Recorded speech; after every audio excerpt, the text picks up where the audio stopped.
Welcome back to our study in the two letters that Paul wrote to Timothy. We're starting in chapter 5 of the first letter, and it's kind of a shift in emphasis where Paul is now directly addressing how Timothy is to interact with the congregation, with the people that he's ministering to.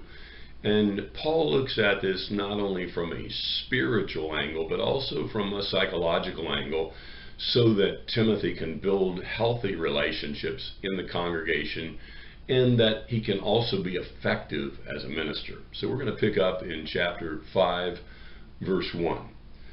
Do not sharply rebuke an older man, but rather appeal to him as a father, to the younger men as brothers, to the older women as mothers, and the younger women as sisters in all purity. So he takes four groups of people: elderly women, elderly men, young ladies, and young men. And here's how he does that.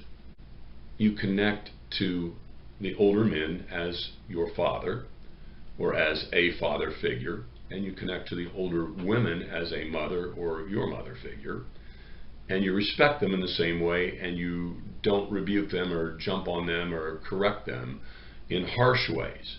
When you do, you go to them in love and grace and peace, because they have experience that Timothy obviously doesn't. Timothy could misread some of the things they say or don't do or don't say. And so he's saying, make sure you connect to them in a way that's respectful, and that's the key to it all. And then he says young men you connect to as your brothers. In other words, they would treat them like family, and in that regard have a good healthy relationship with them that would be very productive. And in the women, the young ladies, he says you treat them like your sister. In other words, there's usually a lot of protection, a lot of oversight in a compassionate and loving way. But he puts that little phrase in there, in all purity. In other words, he says you got to guard yourself sometimes, because the temptations of the normal physical life are there, and you want to make sure you remain pure in everything you do and say.